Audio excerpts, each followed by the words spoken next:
Angeline's POV. Huwag ka na magalit dyan. Bawal stress, remember? Paalala pa ng kaibigan. Nailing na tumuloy na lang ako sa loob ng bahay kubo. Isa pa, naisip ko na rin lumipat ng lugar. Sigurado ba kayo? Aalis na kayo? Malawak naman dito malapit pa sa trabaho. Ani Aling Glenda na ayaw kaming paalisin. Gusto po sana namin na subukan sa Valencia, Aling Glenda. Magalang kong bigkas. Aling Glenda naman, kung mamimiss mo ko, papasyalan kita rito. Sinadya na akma pangyayakapin ng ginang, ngunit umiwas ito. Ay, wag na. Ang akin lang ilang linggo pa lamang kayo rito. Pero kung ayaw niyong papir at gusto niyong lisanin ng mansyon ko, hala sige, umalis na kayo. Minuwestra pa nito ang kamay. Nagkibit balikat ako at nagpasalamat na lang bago tuluyang pumara ng tricycle at umalis. Bukod sa delikadong lugar dahil nasa paligid lang sina Anton, mas mabuting humanap ng komportabling bahay para sa baby ko. Sure na to? May electric fan na sa taas at malit na refrigerator. Ipapahiram ko muna sa iyo para naman may magamit kayo. Sabi ng bago naming landlady. Napangiti kami rin Nadia at nagpasalamat. Sa pag-aayos namin ginugulang oras, mabuti na rin nakalipat kami kahit papano nabawasan ang isipin ko na baka bigla na namang sumulpot si Andre sa kung saan. Bale ako muna magtatrabaho tapos bibilhan kita ng cellphone. Baka rin kailangan kong bumalik sa Maynila, Angeline.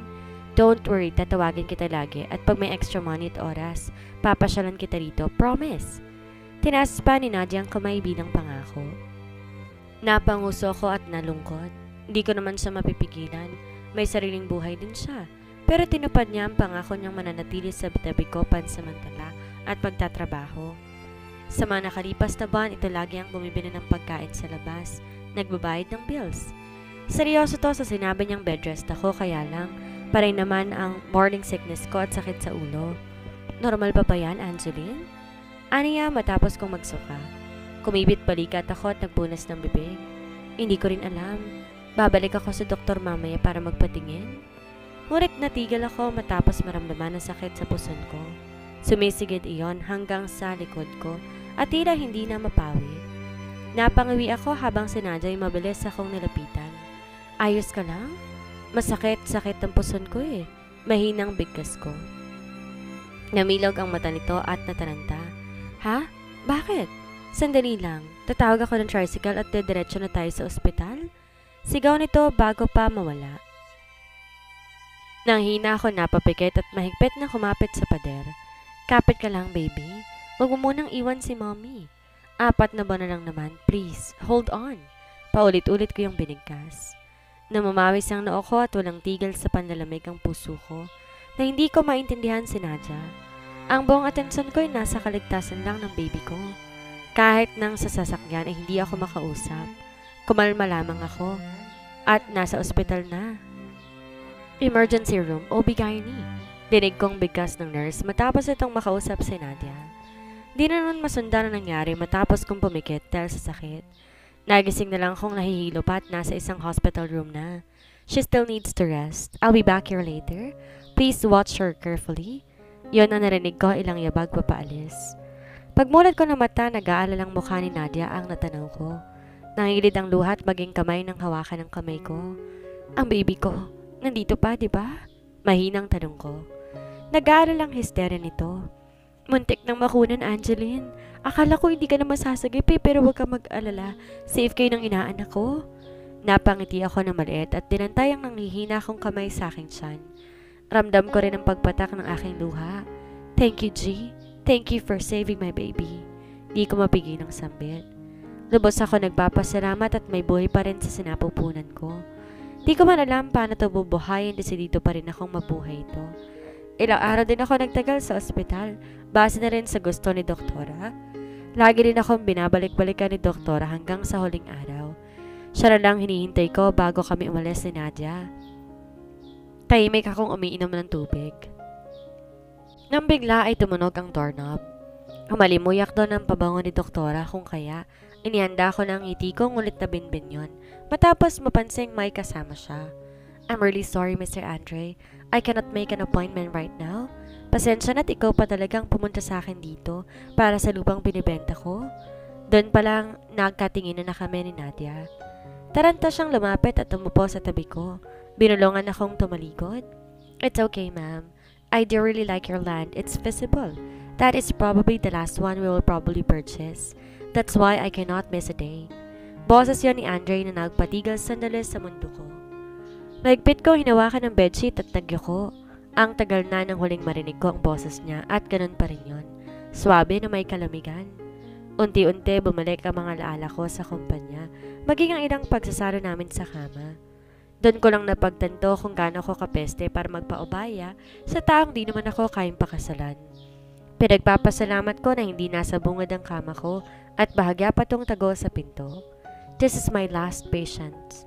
You can wait outside or you can wait here for a while, ani doktora. I'm willing to wait here, ma'am, bigkas ni Andre. Na makitang doktora, pilit kong tinanaw ang likuran niya kung nandun pa nga ba si Andre. Nahagip ko ang suot niyang asul na long sleeve at ang buhok niyang bahagyang magulo. Tila kiniliti ang tiyan ko at bahagyang nasabik na makita siya, ngunit kinastigo ko ang sarili. Pilit pa akong umiti na maharap ang doktora. I can see that you're all well. Paalala ko lang na pag-uwi mo, pahinga ha? Mag-ingat ka rin palagi, lalo pang at risky ang sitwasyon mo. Maling galaw, pwedeng mawala si baby and nobody wants that. Take care of yourself, drink meds, and eat healthy foods. Ngumiti ito at tinapik ang balikat ko. Di ko alam paano magsasalita sa takot na marinig ni Andre ang boses ko at makilala. Abot-abot ang kaba ko, tayong tango lamang nagawa ko. Mabuti na lang sinalo ko ni Nadia sa paghingi ng pasalamat. Thank you, Doc. Babantayin ko po itong mabuti. Masiglang sambit ito bago hinayaang tumalikod ng doktora. Hihiga na sana ako na maayos kung di lang narinig muli ang boses ni Andre na nagtatanong sa doktora. Is it possible, Doc, na maaaring mabuntis ang babae pagkatapos sa ilang pagsasalo? Bigla nitong tanong. Nagkatinginan kami ni Nadia ang awang ang mga labi na nakinig. Ayoko mag-assume pero may naisip ako sa klase ng tanong niya. Bakit pa ba nito tinatanong? Definitely, Mr. Andre. Pagsasalo pa rin yun lalo na kung walang proteksyon na gamit. Malaki ang porsyentong mabuntis ng babae, lalo na kung regular menstruation siya. Nakagat ko ang labi at napapikit. Di makapaniwalang pinakikinggan si Andre sa tanong at sagot nito. Ano ba kasing umiikot sa isipan nito? Dinig ko ang buntong hininga nito na tila galing sa pag-iisip bago nagsalita. We did not use any protection. Sa kabilang banda. Ano? Lilipat na naman tayo. Excited ang reaksyon ni Nadia matapos ako nitong makita, nag-e-empake na ng gamit. Hindi na pwede rito, nasa paligid lang si Andre. Kagagaling mo lang, Angeline. Baka ma-hospital ka na naman dyan sa gusto mo. Pagkatapos sa isang buwan, pwede na tayong lumipat sa Benavista. Ngayon na, hihintayin ko na lang na mahanap ako rito. Hihintayin ko pa na malaman niyang buntis ako. Sinilapan ko siya sandali bago muling nag-empake. Hindi ko hahayang masulyapan ni Andre ni dulo ng daliri ko. Dinig kong buntong hininga ni Nadia bago nagsimulang mag-empake. 5 lugar ang pwede nating lipatan, Angeline. Pangatlo na yun, nilipatan natin. 2 na lang natitira, please. Pumili ka ng magandang lokasyon para naman kahit paano hindi ka mapagod kalilipat. Litanya nito. Naintindihan ko naman na para din sa akin yun at alam kong ako lang ang iniisip nito. Promise, Nadia, huli na to. Pagkatapos ng 2 buwan pa pwede ka nang bumalik sa Maynila. Tumigil siya at tinitigan ako. Hindi yan man yan ang gusto kong marinig, Angeline. Kahit aalis ako, babalikan pa rin kita kahit nanganak ka na. Hindi naman kita po pwedeng pabayaan eh. Ikaw na lang nga lang din ang pamilya ko. Nilingon ko siya at kahit naluluha, ayaw na tuluyang umiyak.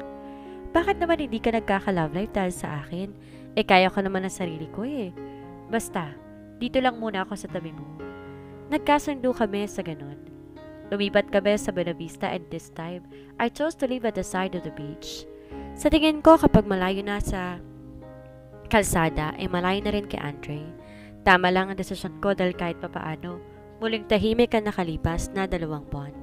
Naging maayos din ang pakiramdam ko at hindi na muling nagka-cramps. Doble ingat pa rin pero nakakagalaw na kahit papaano. Paano? Tawagan mo ako kapag malapit ng due date mo, ha? Gamitin mo yung cellphone na bigay ko, babalikan kita rito. Babalitaan din kita kung ano nangyayari sa Maynila. Si Nadia na inaayos na mga gamit niya. Ihatid pa ba kita sa pier? Tanong ko sa kanya. Di na, kaya ko na. Baka mapahama ka pa eh. Tawagan mo rin ako kaagad kapag may problema, ha? Maingat akong tumayo. Sapo ang malaki kong tiyan. Hinaplos ko yon bago nilapitan si Nadia. Noted, ma'am. Pakikumusta ba ho kay Nanay Celia, ha? Tumigil siya at nalingon ako. Bumantong hininga bago nagsalita. Anjen, sa totoo lang, hindi kita maiwanan. Pati mula nito. Pero kailangan dugtong ko. Huwag mo na akong isipin, kaya ko ng sarili ko. Mababait din naman taga rito Sa una, ayaw niya pang makumbinse pero kalaunan, napapayag ko siyang kaya ko na nga.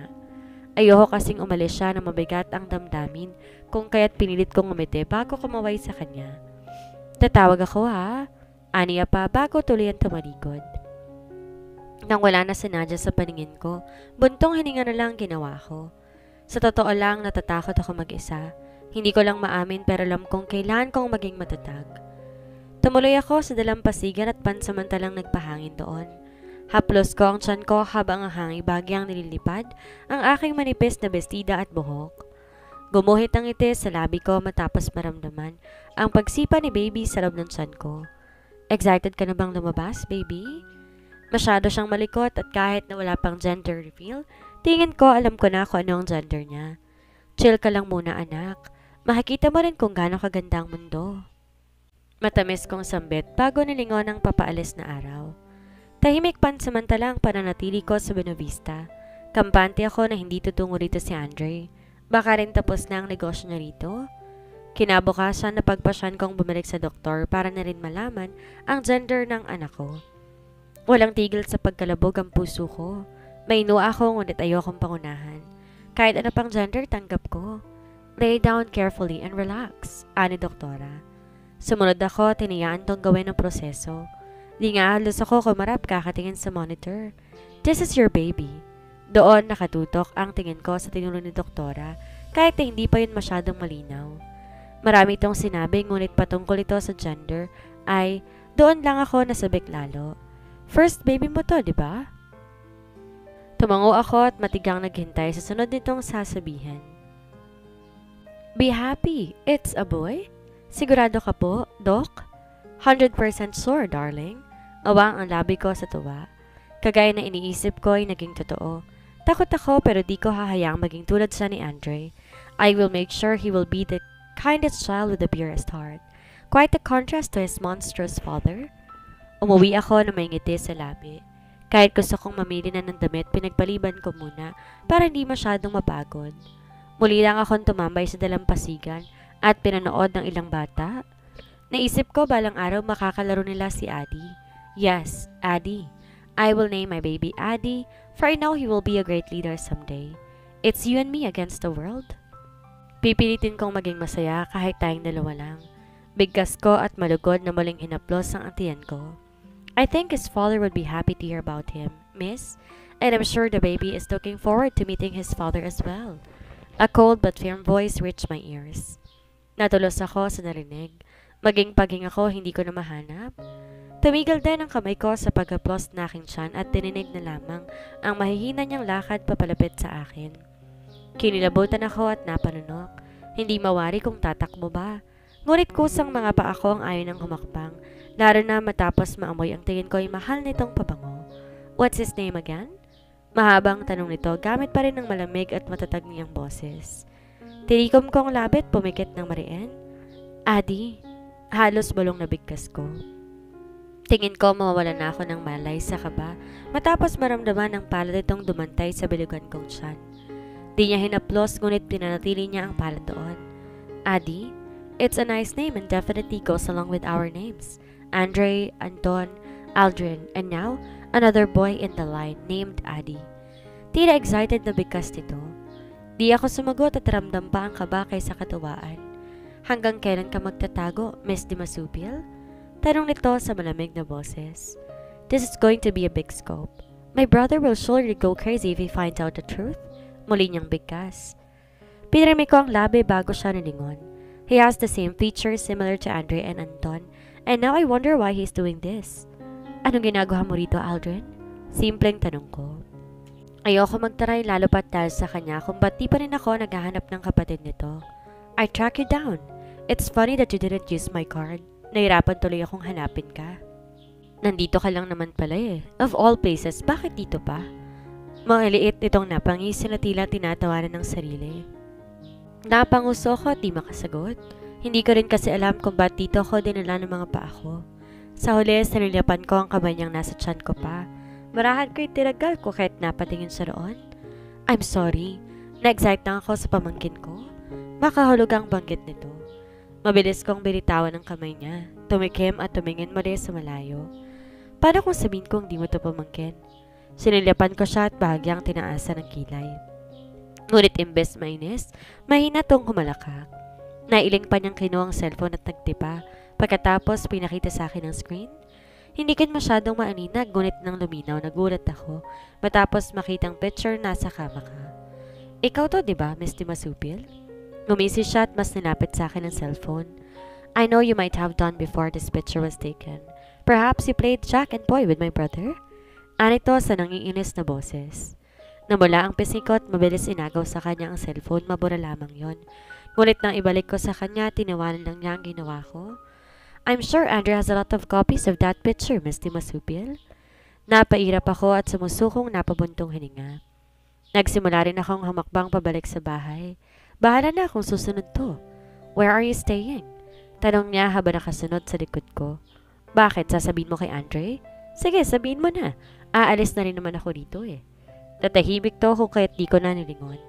Tuloy-tuloy na lang ako sa kahoy na bahay. Maliit pero komportable naman. Dito ka tumutuloy? Isang ihip lang ng hangin. Lili pa rin na to. Komento pa nito.